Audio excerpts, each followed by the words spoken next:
Let's go, PHL Nation. We got another practice video breakdown. I want to say thanks to everyone that reached out. I'm going through some medical stuff right now. Hopefully it gets all cleared up before the season, but enough about that. More on what's happening in the background. It's a good route right there by Landon Ibieta. But the guy I want to spend a good bit of today's video on is Trey'Dez Green, right?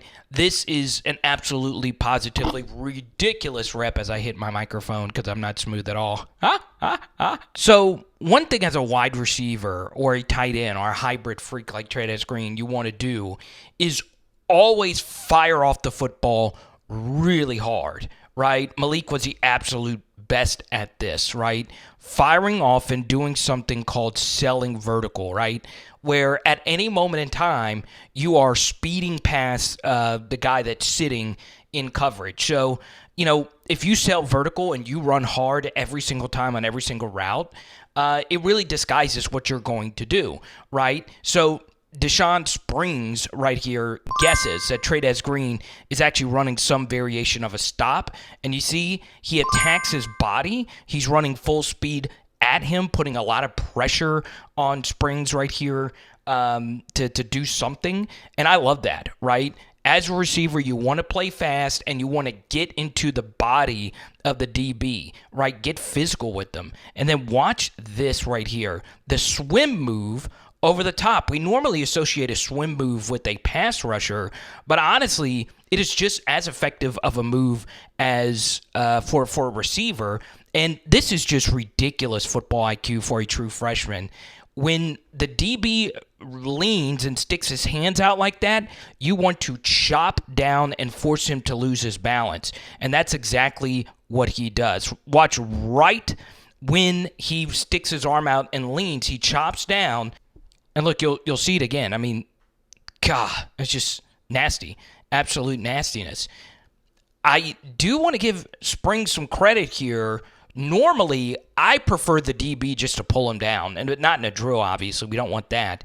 But in an actual game, you just want to pull him down. You just do, right? Because we would prefer the 10 or 15-yard penalty instead of a explosive touchdown, which this could have been if it was an on-target throw. But this is some good recovery speed by Springs to keep his balance after leaning and staying with him. Obviously, it was a bad throw, but that's a really good job right there by Trey'Dez Green. Now, obviously, the next step, could he have done a better job of stacking this DB in terms of getting in front of him and just completely, taking him out of the play? Sure, and by stacking, that means you slow down when you're in front of him, and that forces him to stop, and that increases your separation. Dre Jenkins was really good at that, but there's nothing wrong with running full speed. We just need a better throw right there by the QB. All right, the most interesting player in this LSU secondary is Toviano, right? Legal stuff, that's a different discussion for a different day, but what we do know is he's back on the team and practicing. This was a really good rep. I think this is Kylan Billiot, 82. And, yeah, this is just really, really, really good stuff. All right, so Pimpton's going up against what looks to be a second or third string DB in Austin Osbury, okay? So Osbury looks like he has some outside leverage here, so we're trying to run an out. That's very difficult versus a DB in off coverage to the inside of you and when, pause, literally and figuratively, and he's got outside leverage, you're trying to run it out. So this is very, very, very difficult. One thing right here, you remember earlier with Trey'Dez Green, he did a good job of getting Springs' hands off of him. I would like to see Pimpton in this spot not get this much of his body jammed right here by the DB. That's a little too physical, if you ask me, especially if you're 6'6". We want you to be the aggressor. We want you to punk this guy. So he gets you off balance. That's not what we want. You are the offensive player. You establish your dominance. Still, this is a good job right here, creating some separation, faking like you're going this way and then going to the outside. And Osbury, that's not the worst coverage. Are they really going to call that? I don't know.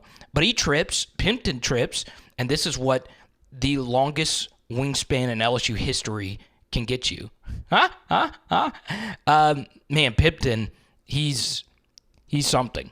All right, so we get Kylan Jackson going up against, it's kind of tough to see. if that's Jelani Watkins, that is really impressive. I don't think that's Jelani Watkins. I think that's Javien Nichols. And here's a normal rule of thumb in these DB one-on-one receiver drills. Yeah, that is Nichols.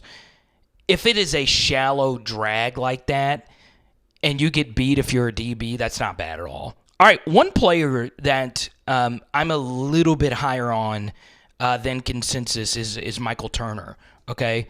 This is him. At least I think it's him, all right?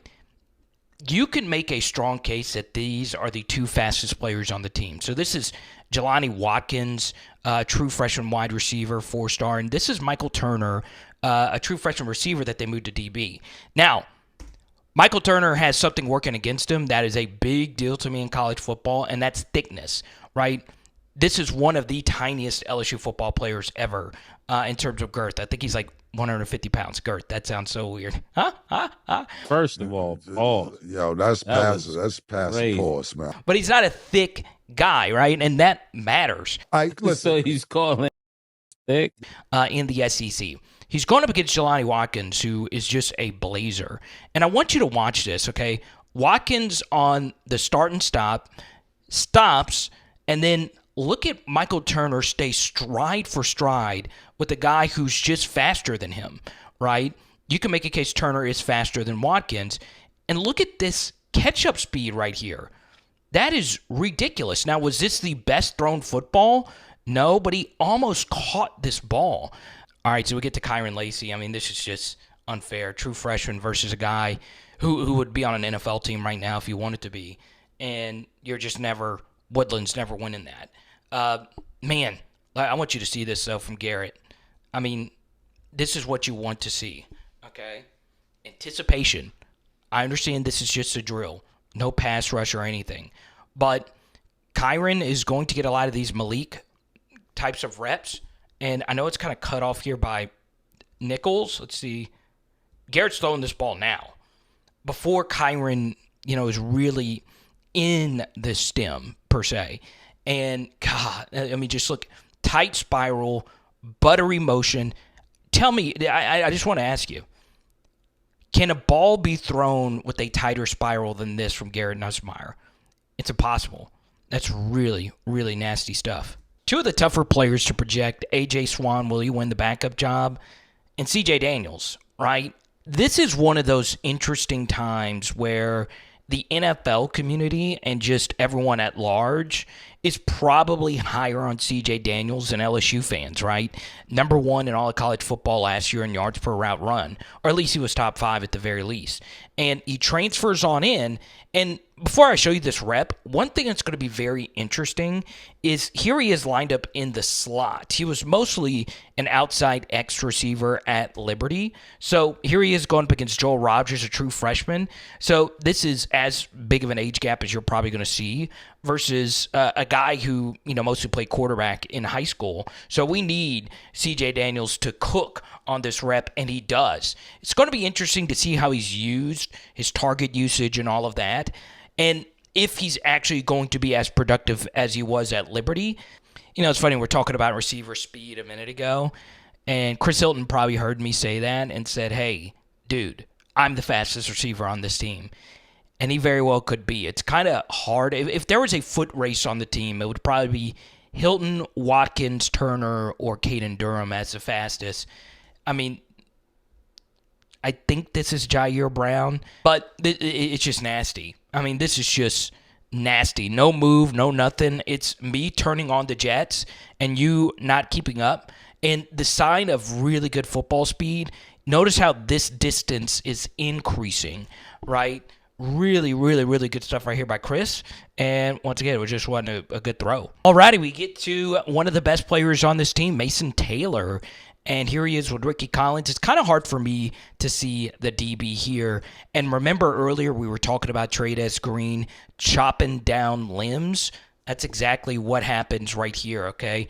When you lean and you get your body into the tight end or into the receiver, we want to chop that arm down to get him off balance. This is really good stuff. And speaking of getting your limbs down. Shout out NOPOD Roofing. They do it all. Tree removal as well. Siding, anything home improvement related, we'll take care of it. NOPOD. Give us a call today. And please support those who support PHL, baby. But once again, Mason Taylor. God, just nasty. Absolute nastiness. Needed a better throw here, but he still makes a catch. And by the way, NOPOD, anywhere in South Louisiana, anywhere, we'll come to you. Let's go. This throw in particular, right, was a huge part of the LSU offense last year, and it's very difficult to complete these types of throws on a consistent basis, right? And alrighty, so a little pattern interrupt there. A.J. Swan throwing a slot fade last year at Vanderbilt. I want to spend a decent amount of time talking about this conceptually. I'll go ahead and play this rep in the background, but LSU's offense last year, I would say 25% of its success was based around this play, what you're actually watching right now. And I understand that this is just a drill, okay? But slot fades happen really, really fast. And pass rush rarely has an effect on a slot fade unless it is just immediate, okay? So the one thing about the slot fade, if we were going to go into the genesis of the Brian Kelly LSU offense, this is something that they have tried to run in 2022 to literally almost no avail. But then in 2023, when to have the athletes to be able to do it, you have to have a high-end quarterback. Colin Hurley here throws a really, really good ball, if you ask me. All right?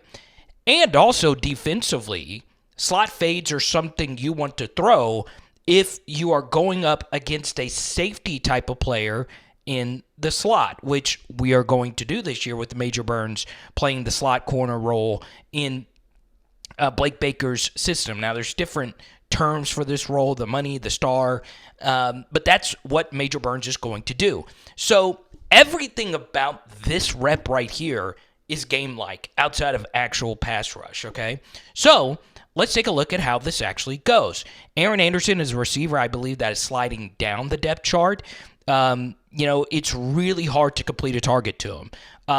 It just has been during his career at LSU. So we need to hope Major Burns can put the clamps down, and he does. He's able to stay stride for stride, basically, here with Aaron Anderson. And take a look at this ball location right here by Colin Hurley. Kind of like the A.J. Swan throw, you want this ball to actually be thrown at an angle. And full disclosure, the Swan throw wasn't a slot fade, but it was a slot-ish fade. The receivers were very condensed. So this ball, instead of being out, we want it to, RIP, Willie Mays this throw, right? We want to make it an over-the-shoulder type of catch at like a 45-degree angle. And look at this. I mean, bang. I mean, that is right in the breadbasket. You would like to see him catch it, but at the same time, give Major Burns a lot of freaking credit for making this play. And now we go back to 0.5 speed, and look, I reached out to a QB coach, and he disagreed with me. He didn't think that throw was good at all. He would prefer it to be more on the line and a little bit more vertically. I don't know. I disagree. I kind of like that ball thrown like that. That was Zion Alexander going up against Kyle Parker. And now we get to the best corner rep here. This is second year Ashton Stamps. We're in the Uno, the number one corner going up against that looks to be the true freshman from Thibodeau, Kylan Billiot. And let's see here. I kind of forgot this. Man, good rep. Look at that. What's up, buddy? Well, give me your best. Let's go. Just give me your best. Let's go. I need it. I can't give it to you right now. No, come on now. Pause. Hey, that is wild. That is crazy, actually. But yeah, we gotta show Ashton Stamps off again. Really good stuff here. So yeah, do you believe Ashton Stamps is good enough to be the number one corner on this team? Look, there's so many different ways you could support us. Once again, appreciate all the love. We should be back on our regular live stream schedule. I'll actually be on with Blake here in just a few seconds if you're watching this on a premiere on his channel, but you guys know the live stream schedule. My health should be getting better. They're trying to figure out what exactly is going on, but I'm good enough to continue with what we are doing here on PHL, and that means putting out great, delicious, juicy content, baby. It's the same thing, all right? Remember earlier, you sell vertical every single time, right? I love that he's attacking Jardin Gilbert, and I want you to see how easy he just throws him off of him. Look at this. Just get off me, all right? They're never calling that. Never. Okay, if they do, it's a soft whistle. So, Trey'Dez Green is really impressing me. A few more reps here. Get Kyren Lacy one-on-one here versus a guy that is expected to play a lot as a true freshman in P.J. Woodland. And this is what happens when you go from Mississippi high school competition to a guy on Sundays. There's nothing you could do about that. There's a lot of corners that are getting beat in that spot. If anything, it's solid coverage, all things considered. So let me know what you guys think down below. This is just one-on-ones, right? It's not actual football, but in a lot of ways, those kind of press coverage kind of reps like that one and the slot fade can be very game-like. And for the next 48 hours... Forgot about this one. Ooh, baby. Woo, woo, woo. Man, nasty. From Kamarion Pimpton. So, down below, there is a free Patreon film study. For the next 72 hours, you'll get to see what you get with the PHL Patreon, right? All you gotta do is click the link down below, and then if you sign up, the $9.99 tier, you get a Joe Burrow card in the mail, plus access to our Discord, a one-on-one chat with me. Here's another slot fade in the background here. CJ Daniel. Oh, God. Oh, I need a decent throw. What? Garrett had to have thought it was. You could see they're trying to figure out what route this was. So I guess Garrett thought this was an out. But, man, I would have loved to have seen this ball actually be thrown on target. Miscommunication there has to have been. But you get that play right there. And honestly, this is just natural here. You can see Joe Sloan. This is a big play for the LSU offense. The slot fade, it wasn't just slot fade touchdowns. There were at least 3 other plays that the slot fade opened up for other touchdowns for LSU last year. We break it all down. It's free. It's a short Patreon breakdown down below, okay? It is Power Out LSU. Boom. And tonight we are doing steaks. Okay. Hey, Chris Hilton, good catch.